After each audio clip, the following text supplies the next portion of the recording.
What's going on, everybody? Good evening. Good evening. Good evening. Happy Wednesday. Happy hump day.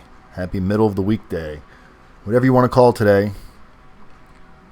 Happy that day to you. It's about 6:58. 2 minutes early. Should be enough time to let whoever's going to join us. Hopefully it's like 6 million people. We're talking about the fears of Rdap tonight, what causes people to get removed, what you can do to avoid those type of topics, different things like that. What's up, Brian? How you doing tonight, buddy? Went to the dentist today, and they beat my teeth up. I'm in a lot of pain. We're going to get through it, because we're survivors. So yeah, we got some good stuff on Rdap tonight. So we got to make sure you guys all get in here. Ask your questions. There's always questions on Rdap.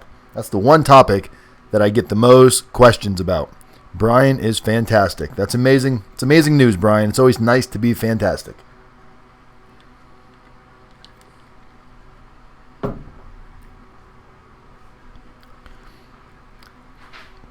Another minute or so.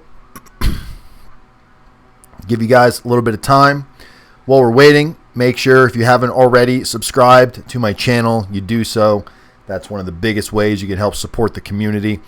Also, if you haven't already sent a text to the word YouTube, text the word YouTube to 35074 to make sure you're on the notification list.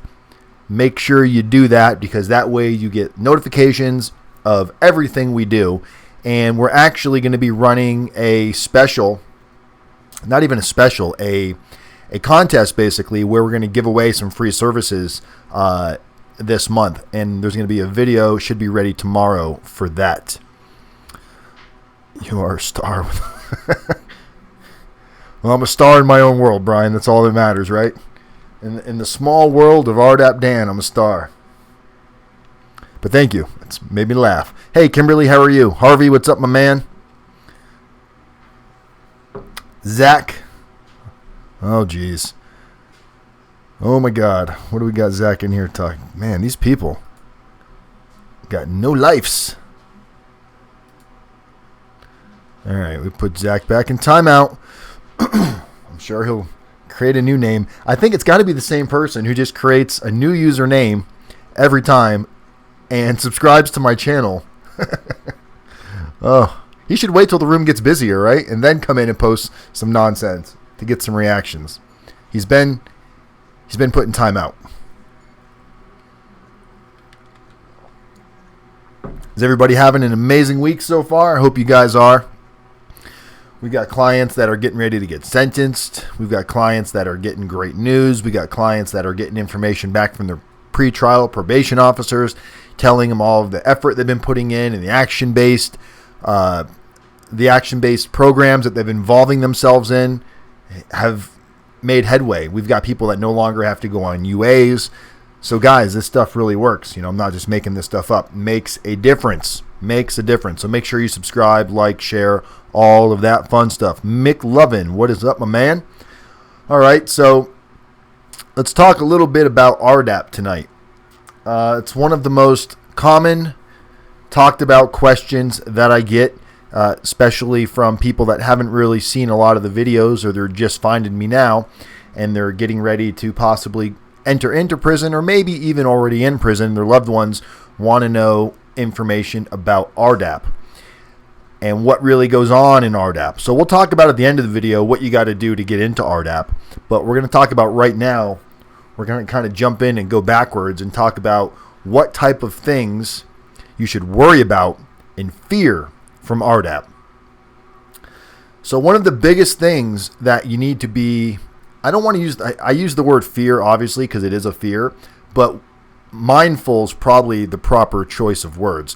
What you really need to be mindful of in Rdap are the other inmates that are in Rdap. You need to stay on your toes, because everybody in Rdap thinks they're forced to turn on each other, because part of taking RDAP is when you sign your agreement to participate willingly, you're not forced to participate, but if you want to stay in the program and not get removed, you have to be willing to participate. And one of those participations is holding others accountable, which is telling on other people that are in the program. Snitching. That should have been the title. Is RDAP like snitching? Well, it is. And snitching is one of those things that maybe snitching is different to you than it is to me. Maybe you view it as like something that's really bad, and maybe somebody else views it as something necessary in order to keep any type of order in place, in order to keep moving. So let's talk about holding each other accountable, telling on each other, snitching, whatever you want to call it. When you sign up for RDAP, you are agreeing to do that. So it's part of your contract with RDAP. And what that means is when you see somebody do something that they are not supposed to be doing, and I mean, it doesn't matter what it is, it doesn't matter how serious or how minor that individual of whatever they did might be. It could be cutting in line, it could be using drugs, it could be fighting, it could be used what they call using loaded words, where if you're cursing at somebody or you're on the phone, you could be sitting there waiting for a phone call and somebody else is on the phone and you hear them talking to their family and they lose it and they start cursing on the phone and start mother effing this and you're effing you know what. And you hear them talking like this on the phone. The next day, you're going to be obligated to pull that person up in the morning meeting in front of everybody. You're going to be obligated to bring that to their attention in front of everybody, and you got to do it in a way where you're not just saying it like, hey, you can't do that. You've got to do it in a way where you're identifying what they did wrong, how they were wrong, how it's going to cause them issues in the future. You have to do this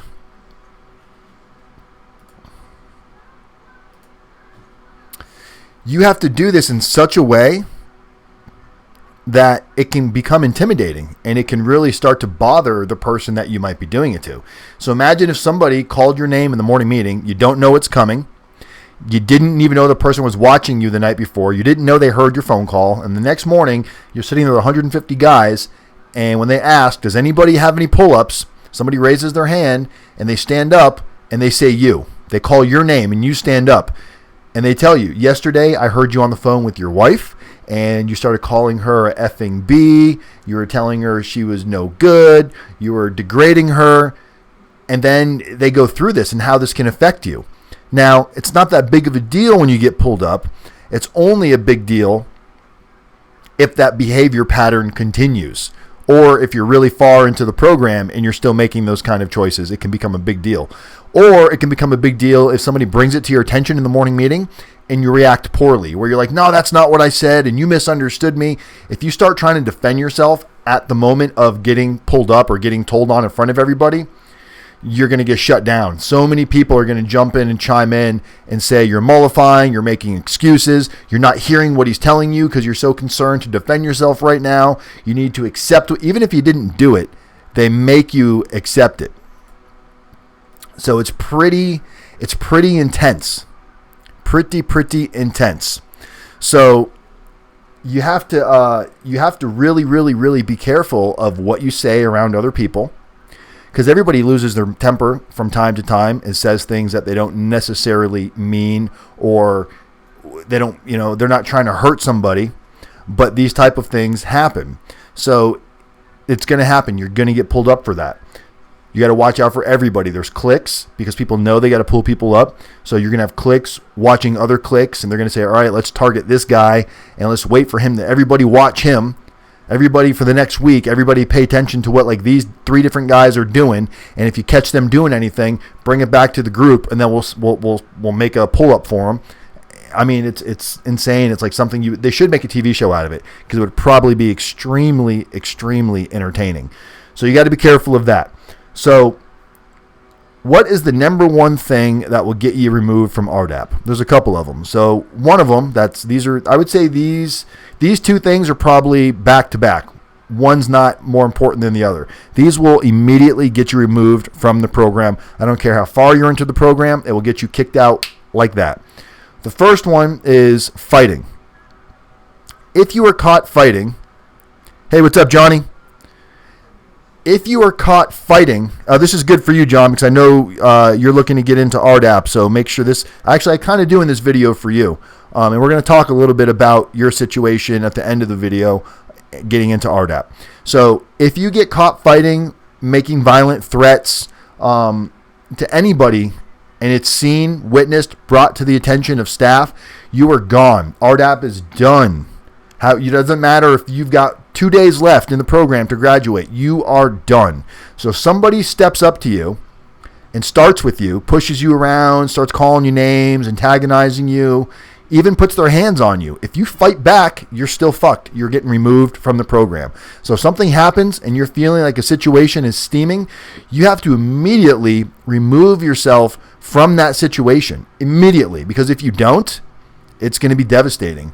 You're going into Rdap for 2 reasons. One, everyone's main reason why they originally go into Rdap is the time off, no question. The time off to get home to your family as fast as possible. The second reason why you're going to be in Rdap is you're trying to better yourself. You're trying to find where your thinking errors are. You're trying to find how you can improve on yourself. You're trying to find things are wrong with you that you don't even know.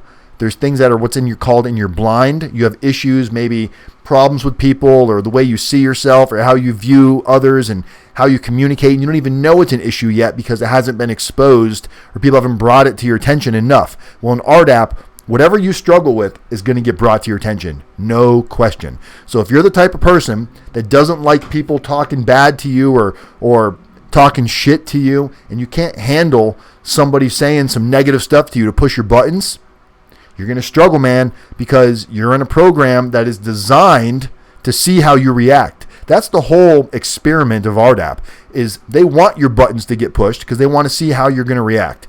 If somebody comes up to you and starts talking shit or bumps shoulders with you or cuts in line and you react poorly, guess what? If you can't keep it together in Rdap where you're under strict scrutiny and eyes, how are you going to keep it together when you get out of Rdap? That's their mentality. So if you get into a fight or you engage in a fight, you are going to be removed from Rdap. No questions asked. The other that's just as easy to get removed from Rdap and is a no second chance type of a rule is breaking confidentiality. Breaking confidentiality is talking about something that you heard within a group, and if you're talking about it outside of that group. Now, if you're talking to other members that were in the group, that's fine, as long as there's other ears not wandering around listening. But if you have a conversation about something that took place in one of your groups with somebody that was not in the group, even if they're in Rdap, if they were not part of that group that you were in, and you share information that you heard from somebody else, and it gets back to one of the staff members, you are gone, removed from the program. No questions asked, because the way they look at it is you're in prison. A lot of these guys that are in prison, a lot of these women that are in prison have never been in situations where they feel comfortable to open up. They've almost been taught to stay closed up. They grew up in maybe rough lives where it wasn't okay to share your feelings. So you're in an environment in Rdap where they're trying to make it as safe and comfortable as possible to be able to share. So what do you think is going to happen to somebody the first time they share information and somebody goes and leaks it around the compound or leaks it around the unit?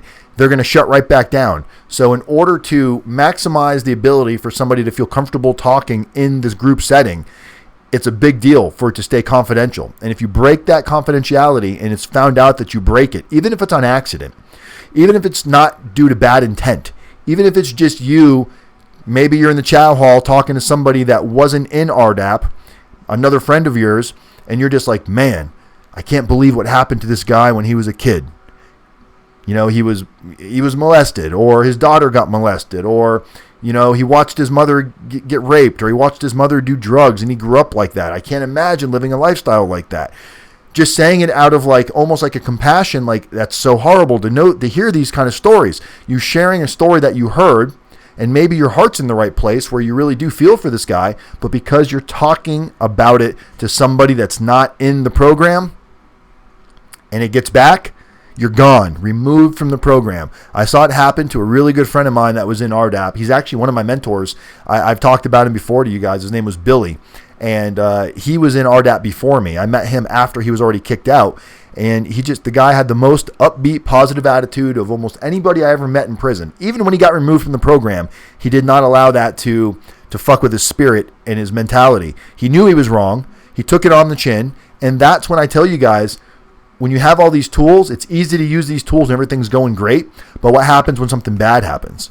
So Billy gets removed from Rdap after being in it for like 6 months. He's more than halfway through the program. He gets kicked out, loses his year that he would have gone home early, and still somehow musters up the energy to stay positive and deal with it. That's using your tools.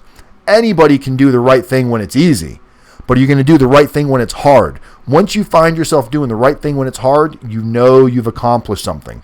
So again, the two number one ways to get removed from Rdap are fighting and breaking confidentiality.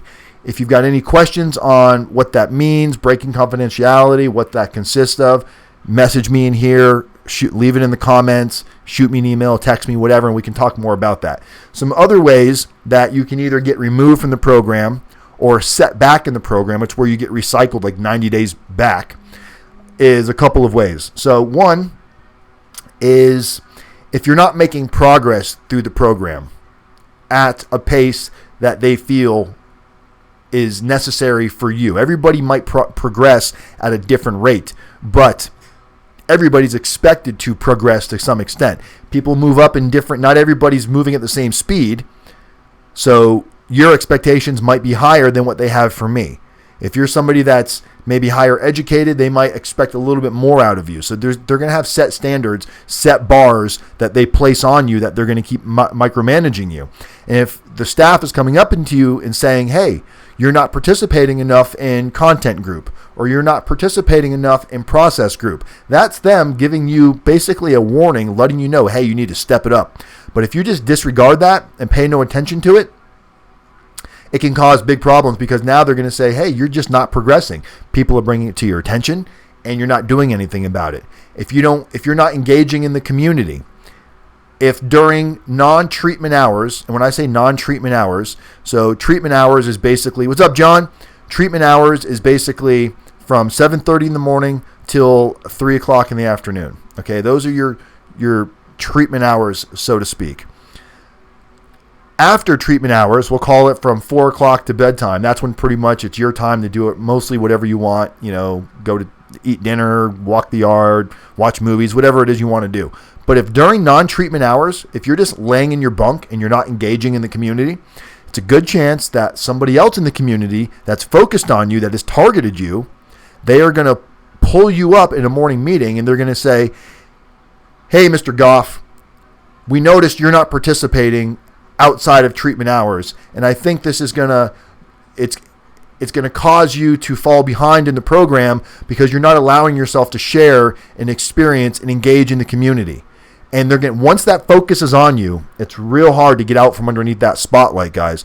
So if people are noticing that you're just laying in your bunk all day long and reading and trying to avoid everybody. Some people try to do that, saying, you know what, if I just stay in my bunk and never leave my bunk, I can't get in trouble because I'm always in my bunk. I'm telling you, you got to find middle ground. If you don't participate enough, they hit you. If you participate too much, where you're like super Rdapper and you're always going full gorilla and you're always like, oh, I got the answers to this, then look, everybody's different the way they treat you. The guy that over participates, they're going to tell you, hey, tone it down. The guy that doesn't participate enough, they're going to say, hey, tone it up. So finding that balance is not easy. It wasn't easy for me. I was the overachiever, the super dapper, whatever you wanted to call it. I was so excited to get into Rdap. I mean, Rdap does plays. They've got morning games, like upbeat rituals. I was like, yeah, this is going to be amazing. So I was so excited, but I allowed myself to engage too much. I always wanted to be involved in everything that was going on. And other inmates couldn't stand it. The staff members started to have issues with it, to the point where it was like I had to try to do the opposite of what was natural for me. It's natural for me to want to be involved and talk and put my hand up and participate. But I was doing it too much. So whatever they want to make Rdap a struggle for you. I told you earlier in this video, they want to see how you react when your buttons are pushed. So when someone says something to you like, you always have to be involved, when they say it like that, your natural reaction is to defend yourself. And once you defend yourself, now they're saying you can't take feedback. Somebody's trying to give you positive, or somebody's trying to give you critiquing feedback, and you're not accepting it. You're making excuses for why you do what you do. So when I tell you Rdap is no walk in the park, guys, it is no walk in the park. I have not seen anybody, maybe one person, one or two people out of like 150 guys, that just, one of the guys had a really, really, really bad stutter. Like he really struggled with talking. So this guy had it kind of a little bit easier just because they realized how hard it was for somebody to stutter. The other person was transgender. So they were just terrified of this person basically making any kind of fuss, saying that they're discriminating or hate crimes or anything like that. So the transgender person had pretty much a free pass to do whatever they wanted. They were very scared of the transgender person. I remember that was a weird time of Rdap, just seeing how that all played out. So there's going to be politics in there, guys. You just got to be ready for everything. Expect the unexpected. Realize that you are not going to just go into Rdap and do what you're supposed to do and get through it. I'm not saying you're not going to get through it. I'm just saying that you are going to struggle. They're going to tell you, if you're not struggling, you're not working the program. If you're comfortable, you're not working the program. There's going to be a day where they say, hey, so who's comfortable in Rdap? And everyone's going to raise their hand because like, I'm comfortable. And man, you're going to get leveled. So just remember that. I don't do good with speeches to crowds. And they're going to identify that, Johnny, and they're going to force you to do it. They're going to force you to stand up. There's going to be, okay, look, during the morning meeting, there's different aspects of the morning meeting, and I can't remember everything. I wish I could, guys, or I'd tell you, but they have morning news and weather, and there's different groups. Like where I was, we had blue group, green group, red group, and there was one other group. Each group is basically when you start Rdap, we were blue. When I was blue group, everybody that was in blue group all started at the same time. So that's your group that you progress with. So every week, it's a different group's turn to facilitate in the morning meeting, which means you've got news and weather. So somebody from your group is going to do news and weather. Somebody's going to facilitate the morning meeting that day. So they're going to be the one to say, next we have news and weather. Next we have, if anybody has any, I forgot what it's called, but it's basically, does anybody have any topics they want to talk about throughout the unit? Next up we have pull-ups. Next we have, and the last thing they have is the upbeat ritual. So each aspect of that, one person out of your group each morning, a different person is going to do each one of those things. So basically everybody in your group within that week should have a turn to facilitate and do something. And then in a couple of weeks, it'll be your turn again. So Johnny, just for an example, they might give you word of the day. Word of the day is rough because you have to go find a word that's meaningful to you. So let's say you pick the word progress. You pick the word progress. So you have to go get the word approved, and then you have to tell them what you're going to say about the word before you do it. So you got to say, well, progress, and you have to, that's called here and now. So they want to know what you're going to talk about progressing here and now. They don't want you to go and transition into your past and talk about when I was doing this and doing that, all that contrast from before. They want to hear right now, what does the word progress mean to you? So you'd stand up. Good morning. My name is Mr. Carrillo, Rdap participant phase 2. The word I picked this morning is progress. The reason why I picked the word progress and what that word means to me here and now is I feel like since I've become a part of this unit in Rdap, I'm able to learn and take guidance from other peers in the program, and I'm able to use the tools that I'm learning on being objective and working on being more open-minded and working on being more open and forthcoming. And that's how I'm progressing right now, here and today. That's my take on progress. And with that, I open the floor. And then a couple of people raise their hand. You'll pick on one or two people. Those people are going to stand up and say what progress means to me, and then they're going to tell you what progress means to them. You'll do that with 2 or 3 people, and then you'll go sit down. Then they'll go on to the next thing. They've got upbeat rituals. They're games. Okay? It might be your week to do the game. If it's your week to do the game, you have to create a game that is going to engage several members from the community, and it has to be upbeat. You can't get in trouble for doing a shitty game because your game's got to be approved by a staff member. But some staff members, depending on it, okay, most of the women are big on the singing and dancing and making a fucking fool out of yourself and acting like a 5-year-old child. Where the men, they're more interested in seeing you put effort in making the game unique and creative and exciting. So women might tell you, if you have a woman DTS for that week, she might say, hey, I want your game to include singing. And I've literally seen people do the game where they get people to stand up and they'll ask them, like, let's say it's like a quiz, or they'll ask you, like, who knows where the capital of Florida is? And they'll pick somebody random. And if you know it, great. You answer the question, you sit down. If you don't know it, there's a consequence. You don't know what the consequence is until you get it wrong. So, Johnny, let's say you stood up and you answered and you gave the question, you gave the answer wrong.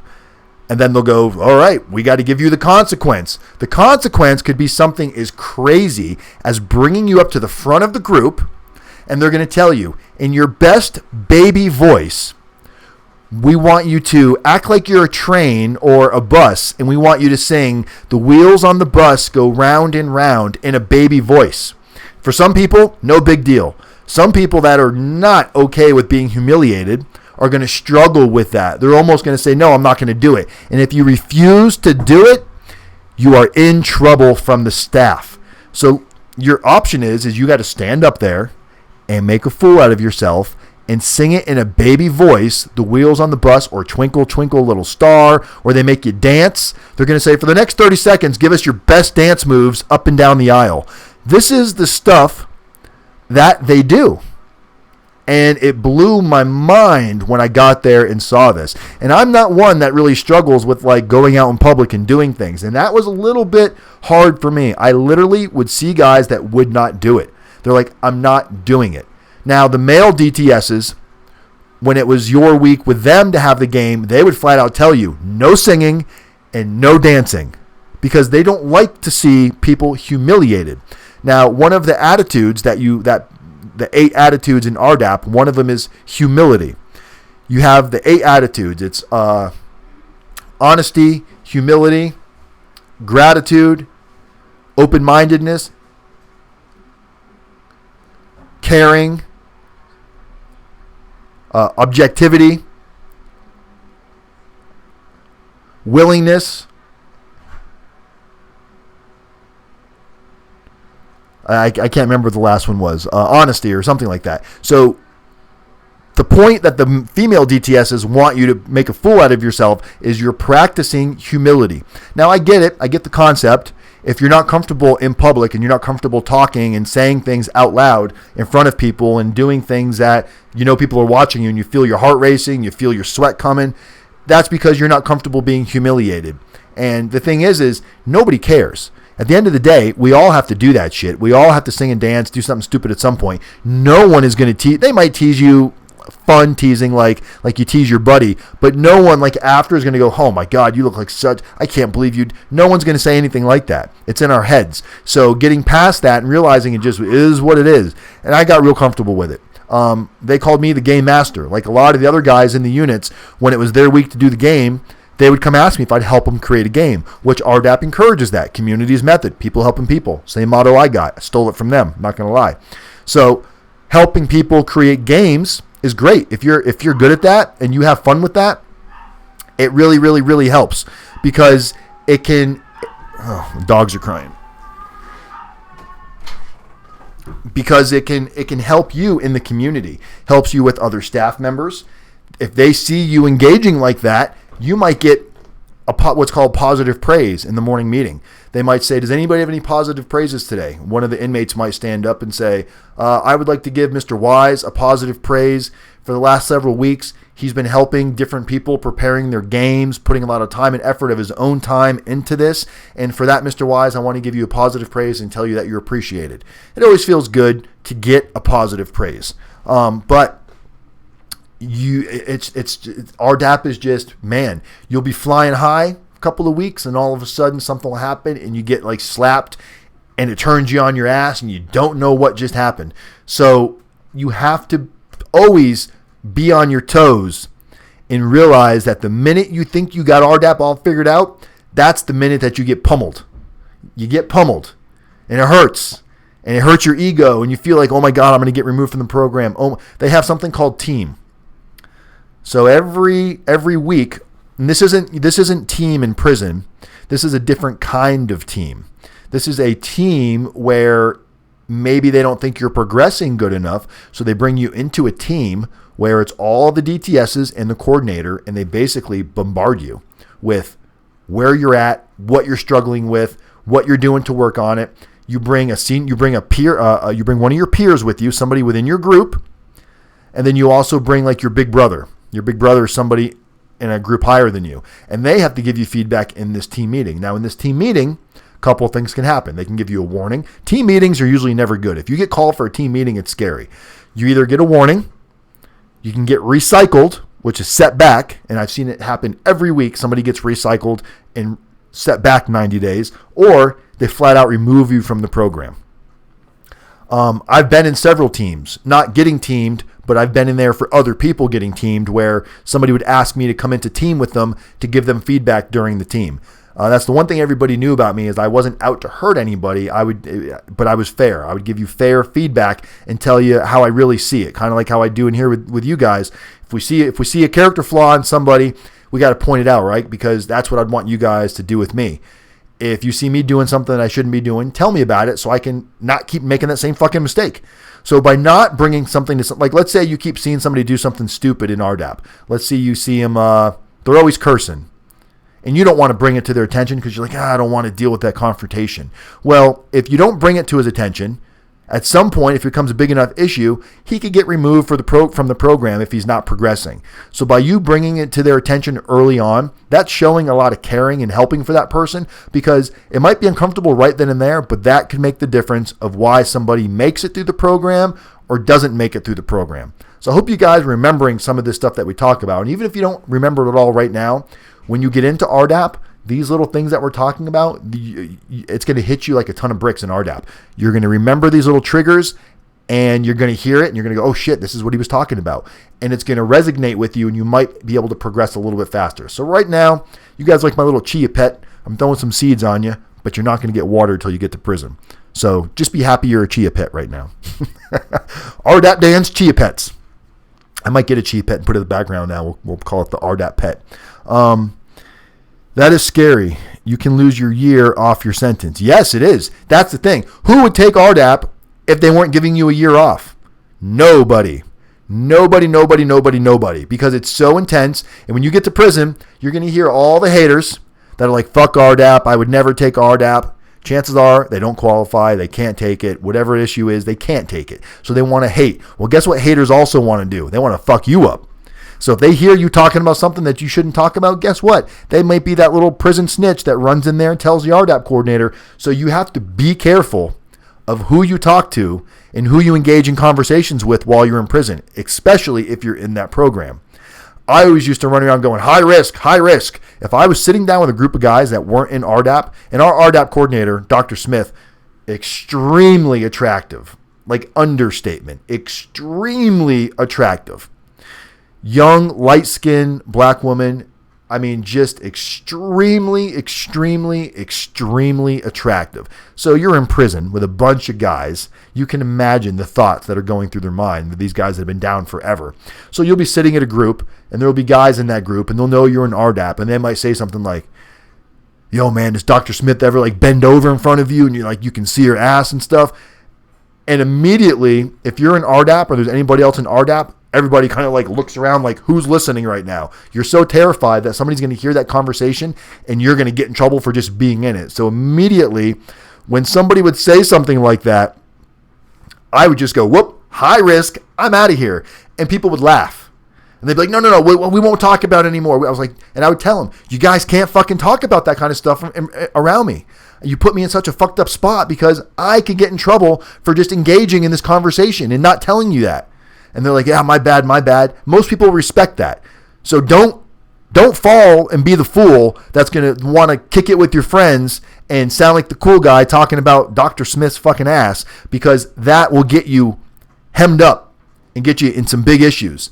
So you have to know why you're there. You've got an objective. You've got a mission. Get the fuck out of prison as fast as possible and learn some tools that you can take home with you. If you can do that, it's a victory. If you can't do that, maybe you don't deserve it. Do people with sex offenses do okay in Rdap? Yeah, because I don't know about Rdap in like higher security prisons, John, like mediums or pens, because they do have Rdaps in mediums and pens. But camp or lows, yeah, there was, I would say in my Rdap, there was probably about some guys that I didn't even know at the time, and I found out later on, like after prison, were sex offenders. And they, look, nobody wants to screw their time up. Nobody, in a low, honestly, it's like, you just deal with it. There's going to be people that don't like you, don't like sex offenders. You got to do what it is. I had a sex offender that was actually my cellie for a minute, and I was like, whatever, it is what it is. But it got creepy as fuck, and I'll tell you guys this story since you want to listen. This is my creepy cellie story, and it wasn't even because he was a sex offender. It was the things that he would say to me. So he's my cellie for about a month. And about a month in, he was also underneath me, meaning he came into Rdap after me. So he kind of looked at me as like a mentor. I was, I think, in phase 2 when he got there. I had the orange bracelet on when he came in. So he comes in, and he's a little bit different. You know, you can see something's different in him. And, you know, I asked him, I was like, so, you know, what are you in for, this and that? And he told me for selling cocaine. And not that I didn't believe him, but I wasn't going to question it because it's like, whatever. People were going to say what they want to say in a low. So more and more time is passing, and I can see this guy's just like in a deep depression. Like he doesn't ever get out of his bed. And this guy's like 6 foot, a million, giant. He might have almost been 7 foot. Can't remember his name, or else I'd tell you his name. At least I'd tell you his first name. So one night, it's about 8 o'clock. We're sitting on our bunks. I'm reading a book, and he's sitting on his bunk, and he's like, hey, Wise, can I talk to you for a minute? And I'm like, sure. He goes, he was also my process group. We had the same DTS, and I'll talk about process in another video. So we're also in process, and he goes, I think I have something I want to bring up in process tomorrow. I was like, okay. And process was once a week. It was every Wednesday. It was for an hour. And there was like 10 of us that are the same 10 guys. We're not all in the same group. Like we're not all in the same phase. Process can be guys that are in phase 1, phase 2, phase 3, because has nothing to do with content. That's just about sharing and opening up and helping each other work through problems. And there's a DTS in there to manage it, your DTS. So I'm like, yeah, well, what do you want to bring up? And he goes, well, it's real touchy. I'm like, okay. And he goes, I'm Dexter. I said, you're Dexter? He goes, I'm not Dexter, but I'm just like Dexter. And I'm like, okay, I know 2 Dexters. I know Dexter's Laboratory, the cartoon, and I know Dexter from Showtime, the fucking serial killer who kills bad people. He's like, yeah, I'm like that Dexter. I'm like, are you telling me you're gonna you kill people? He goes, no, not like that, but he goes, I like to cut things. And I'm like, okay. I was like, what does that mean? He goes, well, I have a lot of friends that are okay with letting me cut them. I'm like, what? I'm like, I don't understand what you're telling me right now. I'm so confused. Like part of me wants to go, turn off, don't talk about this anymore. The other part of me is like, just in like, what are you telling me right now? He goes, I like to, with scalpels, make deep incisions and then sew them back up. And I was like, okay. And he goes, I have scars all over my entire body. And I'm like, okay. And then I'm not asking anything. I'm just like kind of in shock. Just, I think pretty much what I'm saying to you guys is what I said to him. Okay. And he goes, I like to cut my penis. And he goes, as a matter of fact, I have a Frankenstein penis. And I'm like, whoa. I'm like, look, I'm not equipped to handle this. I was like, I'm not equipped to give you any guidance on what you should do. The one thing I can tell you shouldn't do is you should not bring this up in the morning. I mean, you should not bring this up in our process group with the other 9 guys in there. You just shouldn't do it. You should go talk to Miss Neesmith, which was our DTS. And He's like, he starts crying. I don't know what to do. And he goes, I'm not really a drug dealer. And I kind of had a feeling. I was like, okay. I was like, oh boy. So now I've got a guy that wants to mutilate things. Maybe he wants to cut me up in my sleep. I don't fucking know. And he tells me, he goes, I've had relationships with boy. And I don't know if he said I had relationships or he liked pictures of boys, but he said he's never had a serious relationship, but he's had multiple relationships with young men. That's what he said, young men. So I'm not saying that the men were underage, but he did say his real crime was pornographic pictures off the computer. That's what his crime was, and he got sentenced to like 36 months or something to that effect. Not a long time, which means it couldn't have been too many pictures if he didn't get that serious of a sentence, and it couldn't have been hands-on, because if it was hands-on, like actual sexual predator or pedophile, whatever you call it, you can't take Rdap. Rdap is only going to be allowed for people that have those type of crimes, picture crimes. So I'm just like, yo, man, you really need to go talk to Dr. Smith or Miss Neesmith about this, because I don't know what to say, dude. I was like, I don't feel comfortable having this conversation with you. I don't want to have to carry this around with me. I was like, as a matter of fact, I'm going to tell them that you told me this, just because I don't know what to do with it, and I want to make sure like you don't kill yourself in the middle of the night or try to kill me. And he begged me not to go say anything to the staff. And I'm like, dude, I can't not say something. If you wake up dead tomorrow or the next day, and I knew this, I don't want that on my conscience. So I went and told the Dr. Smith or whatever, and her immediate reaction was like, "Are you okay? Are you okay being in the same room as him?" I was like, honestly, no. I was like, I mean, it's not personal. It is personal. I said, I get it.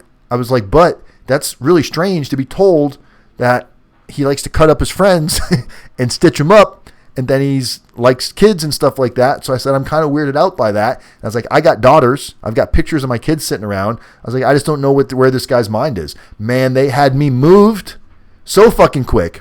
And he came up to me after that. He's like, why'd you move? I can't believe you did that. I'm like, man, it's not personal.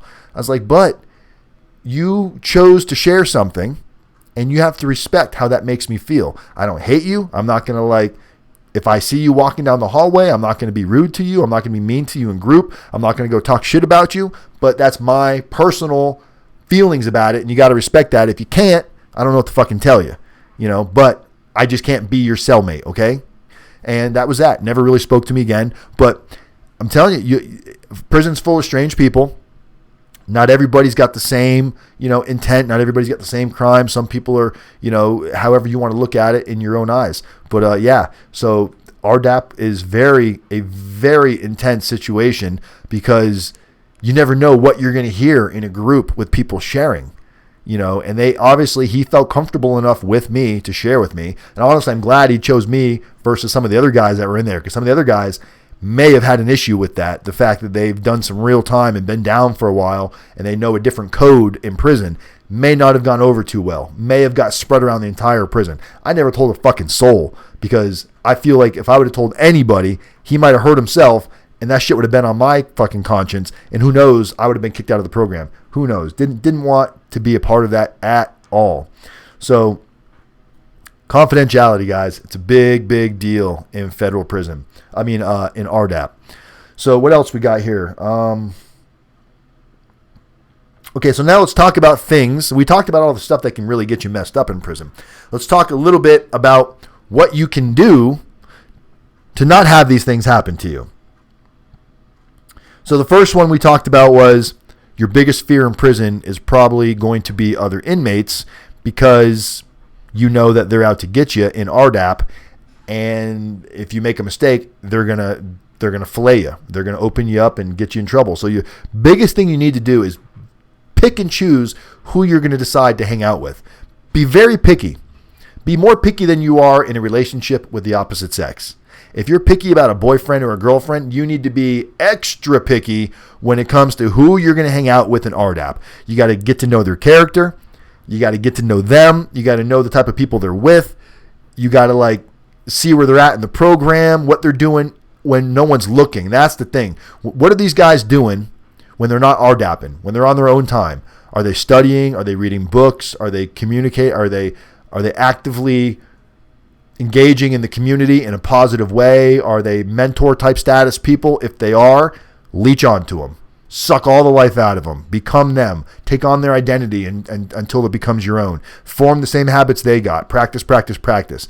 If you see them talking the game, they're saying the right thing during treatment hours, but after treatment hours, they're out there sneaking cheesecakes around the compound. They're doing shady shit. They're gambling. They're, acting like they're just doing what they got to do. Don't hang out with those kind of people, because that's the first person that's going to shoot you in the back when you're not looking, because they feel like someone's going to do it to them. So do not engage with people that are not 100% committed to Rdap. 100% committed, because if you're hanging out with somebody that's committed, if you fuck up, they're going to get you. But at least you know where it's coming from. You're going to expect it. If you're hanging out with people that are shady as fucking Rdap, you never know when they're going to manipulate a situation to cause you harm. So you got to know where it's coming from, guys. So hang out with positive.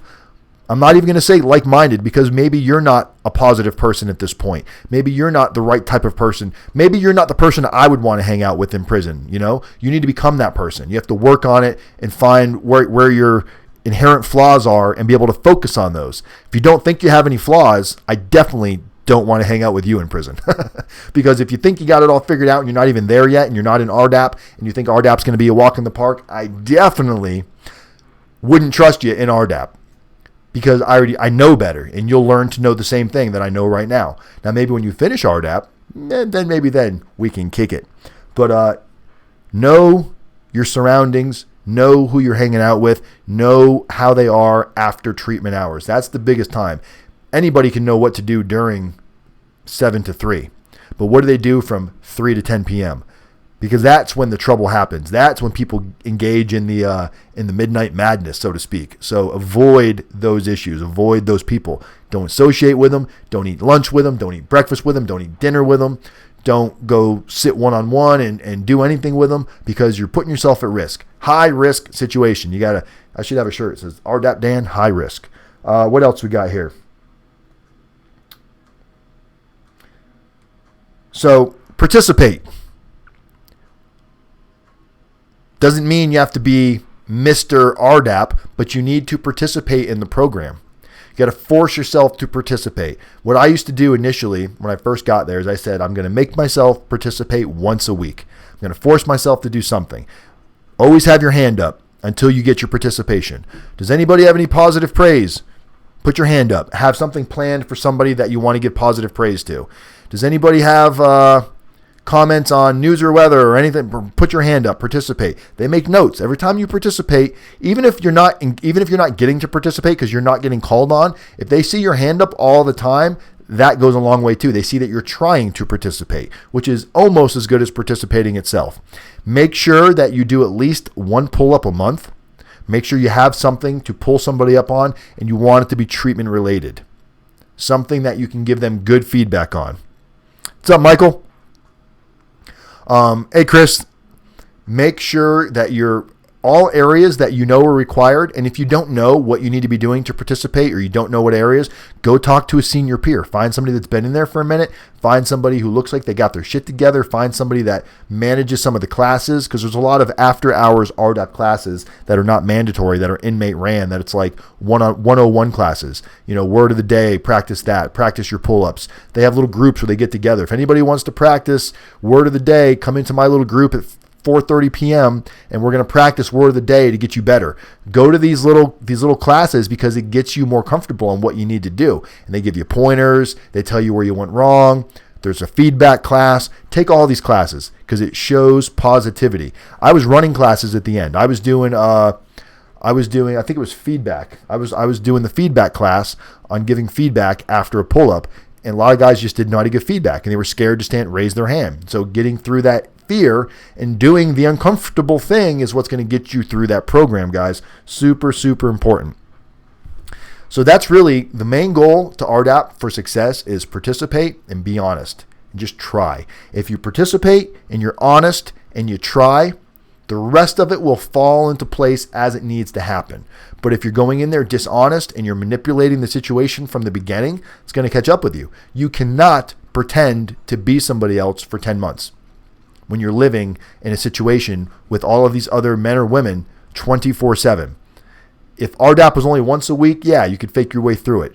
But when you live in a situation like that, who you are, your flaws, your character indifferences, they're going to come out and people are going to see it. So you need to expose it first and start working on it. That's the only way you're going to get through. Honesty is the foundation of change. They have it written on their walls. It's the fucking truth. I tried to bullshit my way through it initially using manipulation, not even realizing I was doing it because I was so used to doing it. And it caused me a lot of stress through the program, not going to lie. I made it through. I didn't get kicked out or recycled, but man, I was right there. I probably passed, like if it was a grade, I passed with like a D minus. I barely got through RDAP because I struggled so much with that in the beginning of the manipulation factor that even when I wasn't doing it anymore, every time anything happened, because I was already labeled like that, it's like, oh, he's manipulating again. It's like, fuck, every time I do anything, they're going to use manipulation.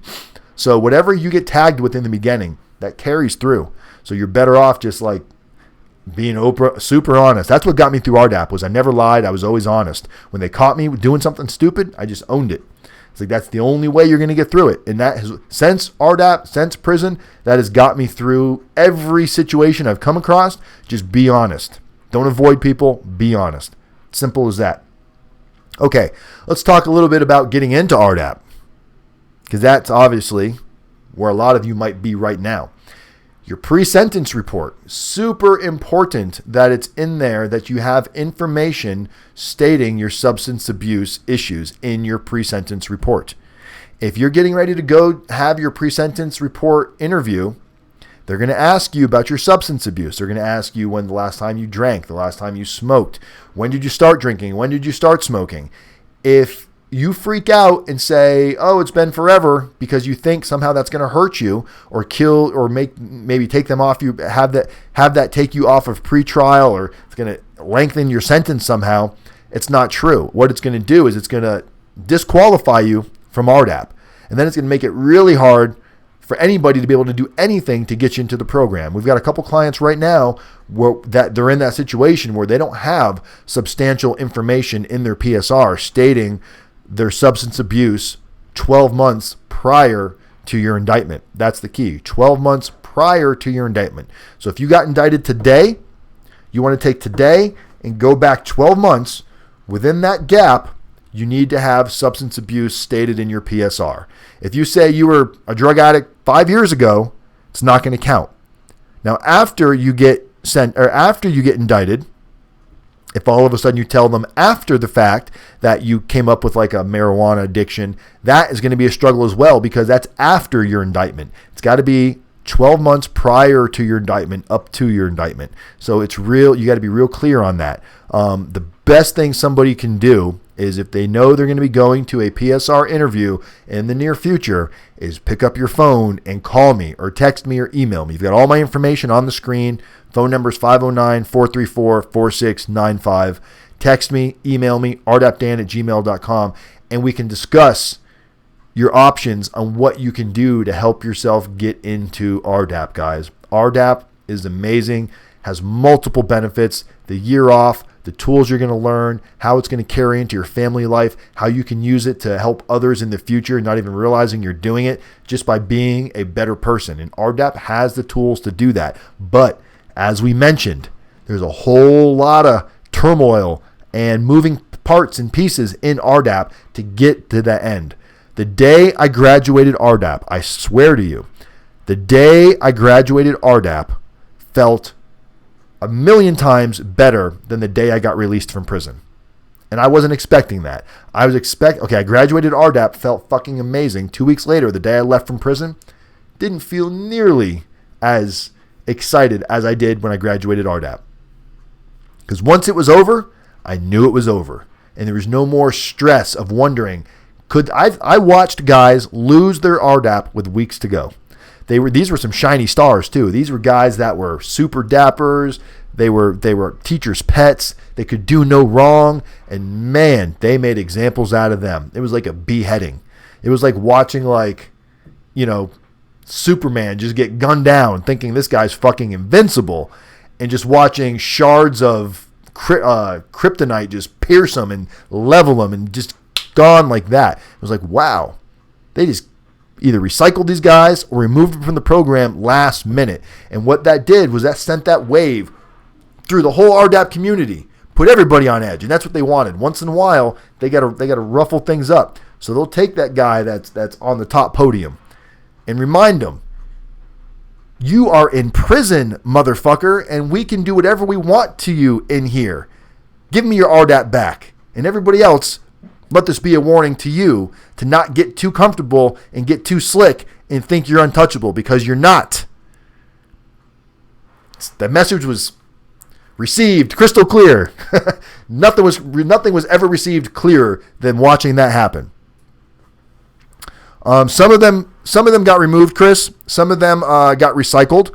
During the recycle period, some guys, it hits their egos so hard that they're like, I don't want to get recycled. I'd rather quit. Just take me out of the program. They would try to sign out. We had a really good RDAP coordinator who, and ultimately, if you want to sign out, you can sign out. But she would say, I'm busy right now. Come back to me in 2 days. She'd make you wait 2 days before she would sign you out to give you time to cool down and realize if you sign out, you're going to lose the entire year. Right now, you've only lost 90 days. So do you really want to lose 12 months because over 90 days? Ultimately, no, you don't. You're gonna stick it out and do it. But there were some guys that were like, fuck it, I'm out. I can't be recycled. I don't want to go from this class. It's like basically imagine you're in like you're in 12th grade, getting ready to graduate, and all of a sudden they send you back to you got to do 11th grade all over again. It's just that mental, they hit you. It's mental. The whole thing of RDAP is mental. Completely a mental programmed experiment that you're going to learn real quick that it is an experiment and they are professionals and you're not. They've seen a million people just like you or me go through the program. They've seen a million Dan Wises come through the program with the same mentality as me, the same I've got it all figured out type of a thinking. So they already knew how to deal with me, how to push my buttons, pull my strings without me even knowing they were doing it. So you can't outwit them.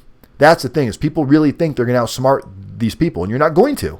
You're just not going to. They are trained assassins. They know what to look for. They've been doing it so long that they've seen everybody try what you've already tried. So your best thing to do is just, okay, I got it.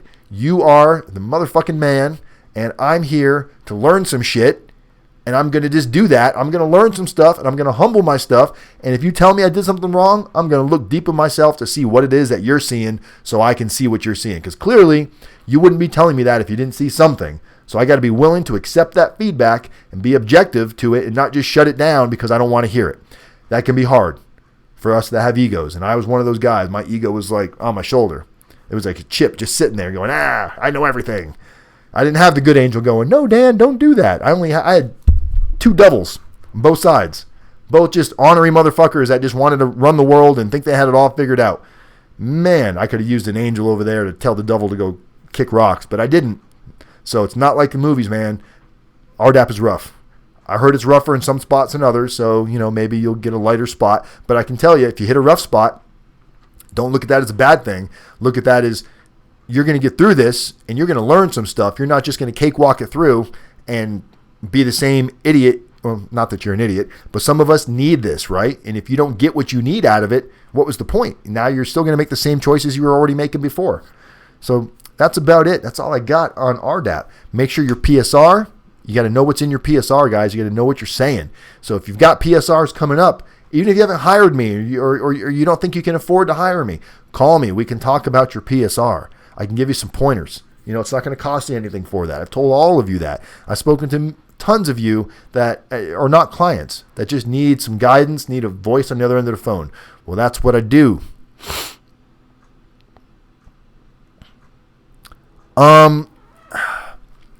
Okay, here's the thing. When you're in phase 3, Chris is asking what their violations were to get removed. When you're in the final phase of RDAP, like you're getting ready to graduate, your expectations are up here. You're expected to be a role model and expected to be a mentor. If they know or they hear that you're not even out there doing really bad things, you might be out there like, making cheesecakes. Like you're not supposed to, you're not supposed to buy or sell anything on the compound. So making prison cheesecakes is kind of a no-no, ultimately. So if you're out there buying sodas and you're selling sodas, or you're just doing things that are borderline not the best idea, and you're a phase 3 Rdapper and they know you're doing this, or you're super cocky and you're acting like you're untouchable and you have a problem, and the problem is those people that are like that, nobody wants to go after them because they think they're untouchable too. Like we had this guy Nick. Nick was teacher's pet. He was always in the DTS's office. Whenever Dr. Smith needed somebody to do something, she would have Nick do it. When they needed to assign a cool job to somebody, she'd have Nick do it. So Nick was teacher's pet. Like the doctor would have Nick almost like he was like a fucking employee.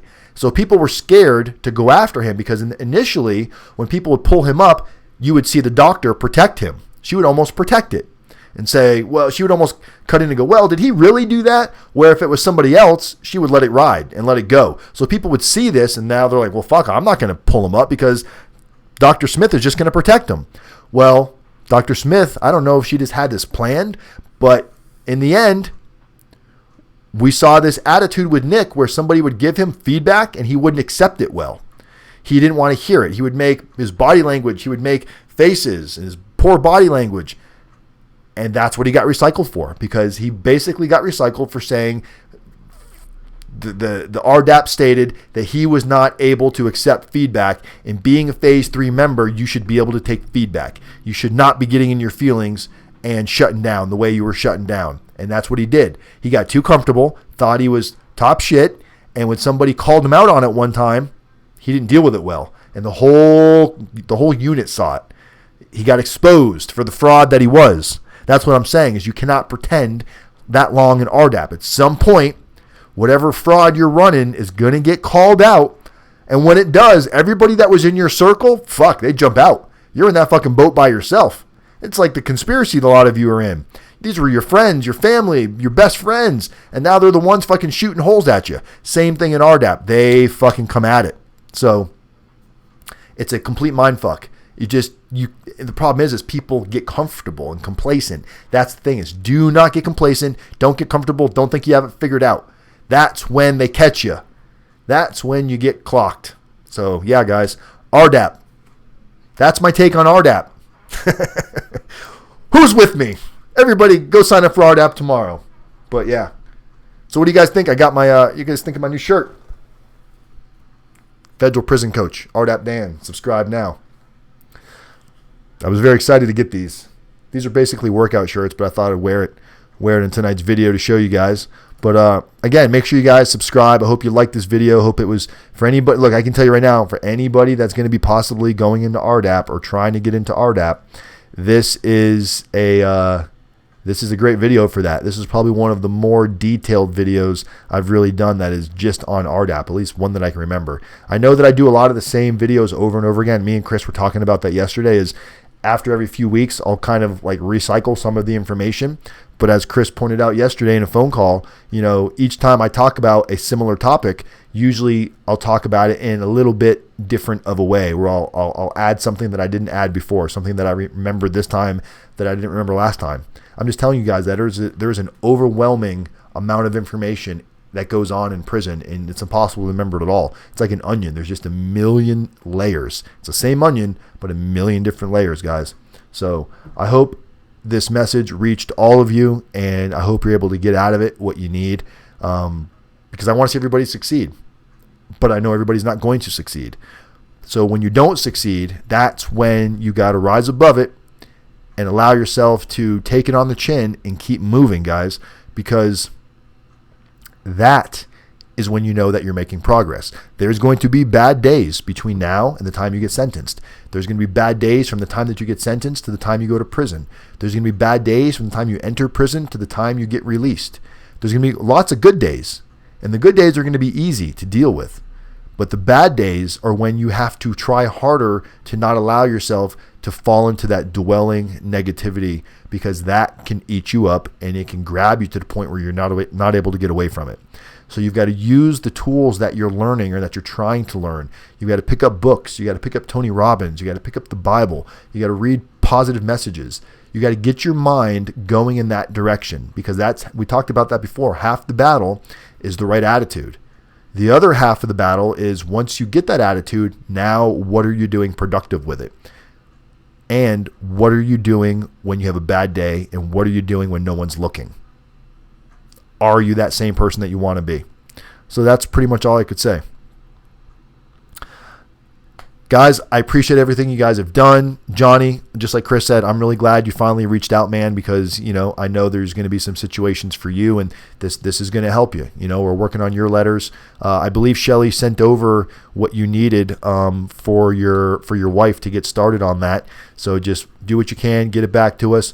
We'll definitely have everything for you for the 26th of your sentencing, and hopefully sentencing goes well, and hopefully you get to self-surrender, and it gives you a couple extra weeks to get your mind clear, and that's what we're here for, guys. Rdap Dan, the fucking prison coach, is here to give back from what I went through and what my experiences were, and now I have the fun and the ability and the time to share them with you guys here on fucking YouTube. Who would have imagined?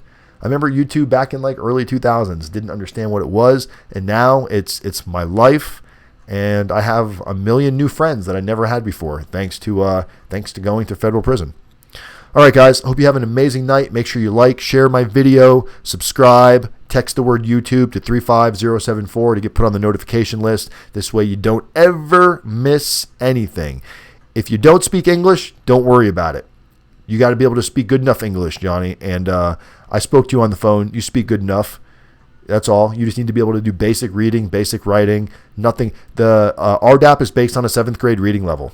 So it's not, the content and the work involved in RDAP is not what makes RDAP hard. As long as you're trying, you're fine. What makes RDAP hard is the politics in it, how you handle when people say something to you, how you react, how you deal with adversity, how you overcome objections, how you deal with feedback. That's what RDAP is all about. RDAP is more action-based and practical application than it is remembering what you read in a book.